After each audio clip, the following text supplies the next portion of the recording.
पटना में दिन भर बारिश होती रहेगी, तो पता चलता है पटना में धूप खिली हुई है और पूर्णिया में दिन भर बारिश हो रही है।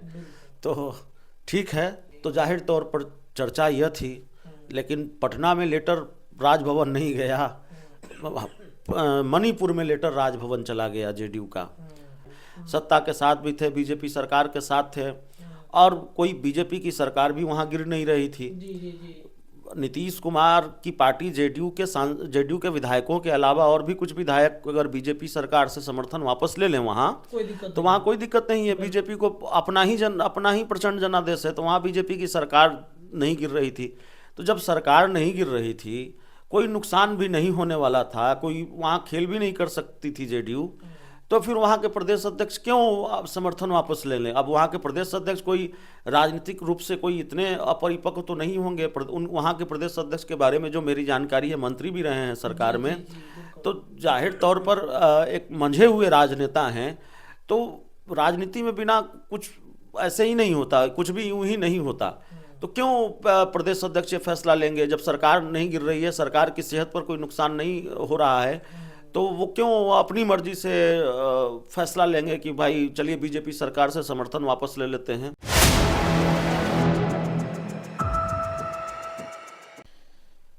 नमस्कार दर्शकों, स्वागत है आप सभी का 4 PM पर। मैं आपके साथ हूं रत्नेश पांडे। पिछले 1-1.5 महीने से बिहार और देश भर में एक चर्चा है कि नीतीश कुमार पाला बदलने वाले हैं। ये मामला अभी भी ठंडा नहीं हुआ है, ये मामला अब भी बरकरार है, भले ही चर्चाएं जो हैं वो कम हो गई हैं कि नीतीश कुमार पाला बदलने वाले हैं। दही चूड़ा के बाद क्या होने वाला है बिहार की राजनीति में, कई विश्लेषक ये चर्चा कर रहे थे कि नीतीश कुमार ने अपना मन बदल दिया है।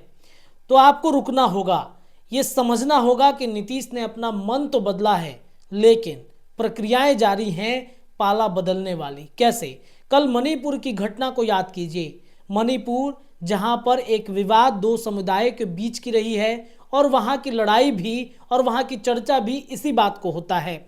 लेकिन कल पूरे देश भर में चर्चा वहां के राजनीतिक घटनाक्रम की हो गई।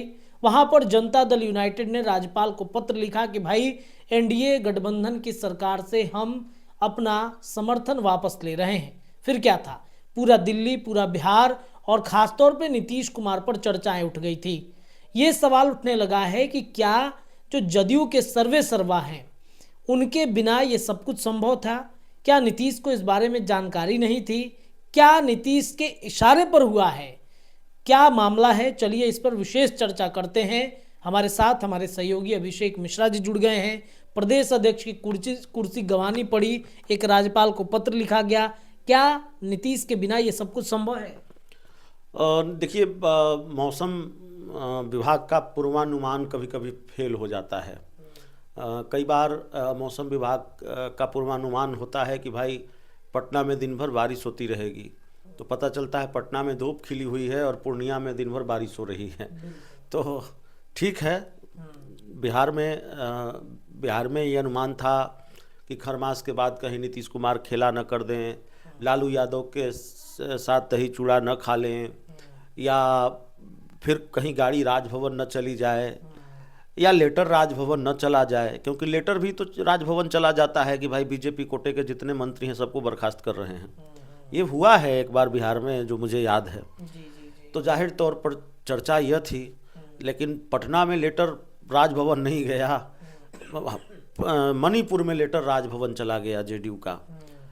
देखिए, मैं आपसे एक सवाल पूछता हूँ रत्नेश, कि वहाँ के जो प्रदेश अध्यक्ष हैं के एस वीरेन नाम है उनका, तो वहाँ के प्रदेश अध्यक्ष अपनी मर्जी से बीजेपी सरकार से समर्थन वापसी का फैसला लेंगे। क्यों लेंगे? इससे उनको फ़ायदा क्या है? मुझे ये बात समझ में नहीं आती है।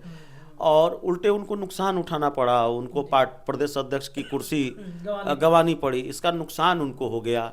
तो क्यों वो फैसला लेंगे? अब उनको क्या लाभ था? ऐसा क्या फ़ायदा उनको होने वाला था बीजेपी सरकार से समर्थन वापस लेकर? वो तो ठीक है, वो तो सत्ता के साथ थे, सत्ता के साथ रहना चाहते, प्रदेश अध्यक्ष भी हैं, सत्ता के साथ भी थे, बीजेपी सरकार के साथ थे, और कोई बीजेपी की सरकार भी वहाँ गिर नहीं रही थी। नीतीश कुमार की पार्टी जेडीयू के विधायकों के अलावा और भी कुछ विधायक अगर बीजेपी सरकार से समर्थन वापस ले लें वहाँ, तो वहाँ कोई दिक्कत नहीं है। बीजेपी को अपना ही प्रचंड जनादेश है, तो वहाँ बीजेपी की सरकार नहीं गिर रही थी। तो जब सरकार नहीं गिर रही थी, कोई नुकसान भी नहीं होने वाला था, कोई वहाँ खेल भी नहीं कर सकती थी जेडीयू, तो फिर वहाँ के प्रदेश अध्यक्ष क्यों समर्थन वापस ले लें? अब वहाँ के प्रदेश अध्यक्ष कोई राजनीतिक रूप से कोई इतने अपरिपक्व तो नहीं होंगे। वहाँ के प्रदेश अध्यक्ष के बारे में जो मेरी जानकारी है, मंत्री भी रहे हैं सरकार में, तो जाहिर तौर पर एक मंझे हुए राजनेता हैं। तो राजनीति में बिना कुछ ऐसे ही नहीं होता, कुछ भी यूं ही नहीं होता।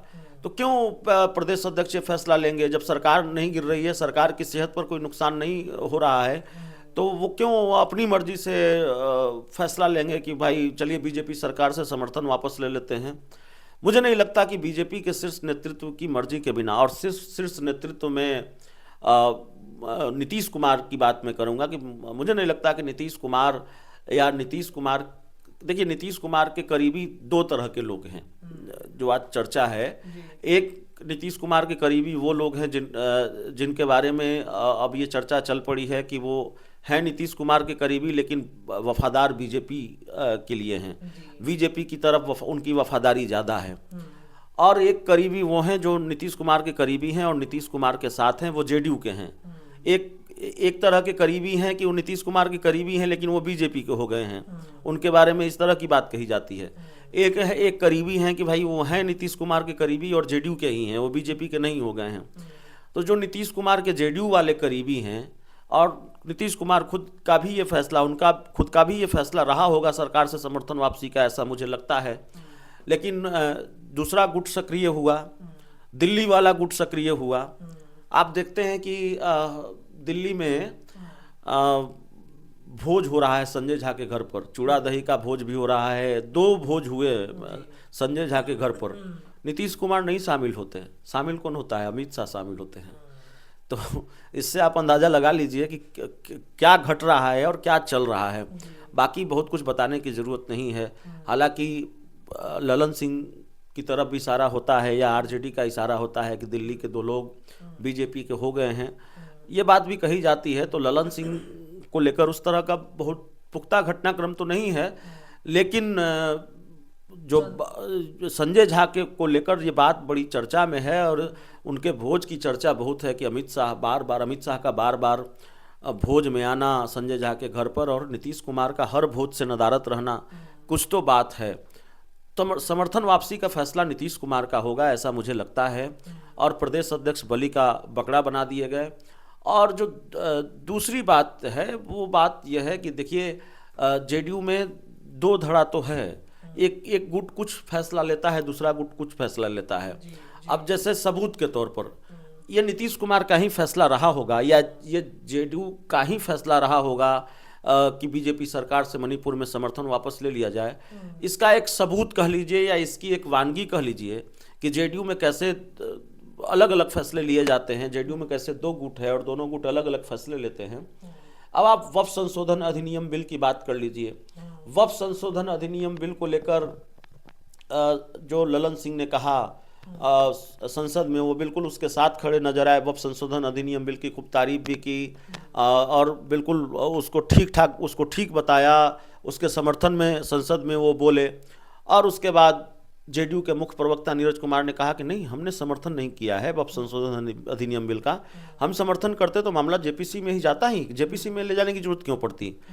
जेडीयू के ही नेता हैं, बड़े नेता हैं गुलाम गौस, उन्होंने कहा कि ये ललन सिंह का अपना बयान हो सकता है, जेडीयू समर्थन पार्टी का नहीं है, जेपीसी का समर्थन नहीं करती। तो जेडीयू 2 गुटों में बटी हुई नजर आती है। तो चाहे वक्फ संशोधन अधिनियम बिल का हो, चाहे मामला मणिपुर की बीजेपी सरकार से समर्थन वापसी का फैसला हो, इसको पचा पाना बहुत मुश्किल है कि ये फैसला वहाँ के प्रदेश अध्यक्ष का था। वहाँ के प्रदेश अध्यक्ष का फैसला नहीं था। मुझे लगता है ये फैसला नीतीश कुमार का ही था, उनके जो करीब के जेडीयू वाले रणनीतिकार हैं उनका था। और एक मैसेज देने की कोशिश, मणिपुर में हिंसा होती रही है और थोड़ा भारतीय जनता पार्टी को आंख भी दिखाना है। अब तक अमित शाह ने चुप्पी नहीं तोड़ी है। अमित शाह ने अब तक ये बात नहीं कही है कि भाई नीतीश कुमार ही हमारे सीएम होंगे 2025 के, तो जाहिर है जब तक आप चुप्पी नहीं तोड़ेंगे तब तक नीतीश कुमार दबाव बनाते रहेंगे, आपके साथ खेल करते रहेंगे, आपको डराते रहेंगे। तो मुझे लगता है कि कल वही एक कोशिश थी डराने की, बाद में प्रदेश अध्यक्ष बलि का बकरा बन गए, डैमेज कंट्रोल किया गया और संजय झा ने इस्तीफा ले लिया। इस्तीफा ले लिया। तो संजय झा के बारे में आप जानते हैं, वो बीजेपी की पृष्ठभूमि के हैं, ऐसा उन पर आरोप लग रहा है, बीजेपी के ज़्यादा करीब हैं, ऐसा उन पर आरोप लग रहा है। तो हो सकता है अमित शाह के कहने पर इस्तीफा ले लिया हो। राजनीति में जब चर्चाओं का बाजार गर्म होता है तो बहुत सारी चर्चाएं होती हैं, और जब कोई बात गले से नहीं उतरेगी, जो कि नहीं उतरनी चाहिए, कल को लेकर जो मणिपुर के मामले को लेकर जो जेडीयू की सफाई आई है या जेडीयू के प्रवक्ताओं के बाद में जो बयान आए, वो जाहिर तौर पर गले से उतरने वाले नहीं हैं।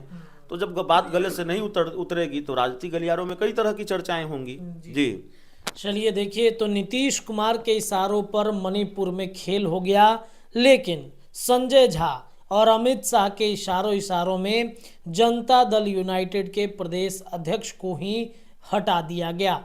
ये माजरा और ये प्रकरण जो पूरा चला है, इससे बिहार की राजनीति, जनता दल यूनाइटेड की राजनीति पर थोड़ा बहुत असर तो जरूर पड़ा है। इससे जदयू एक्सपोज हो गई है, नीतीश कुमार एक्सपोज हो गए हैं, क्योंकि बिना नीतीश कुमार के फैसलों पर, बिना नीतीश कुमार के कहे क्या जनता दल यूनाइटेड में कोई फैसला हो सकता है। देखिए, एक चर्चा है कि जदयू में दो फाड़ हो चुका है, एक गुट जो दिल्ली में है, दूसरा नीतीश के साथ इधर पटना में है। कौन किस पर भारी पड़ेगा आने वाले चुनाव के समय में ये दिखेगा। फिलहाल इस चर्चा में इतना ही, लेकिन ऐसी चर्चाएं लगातार 4 PM पर जारी हैं। जुड़े रहिए अपने चैनल के साथ। बहुत बहुत धन्यवाद।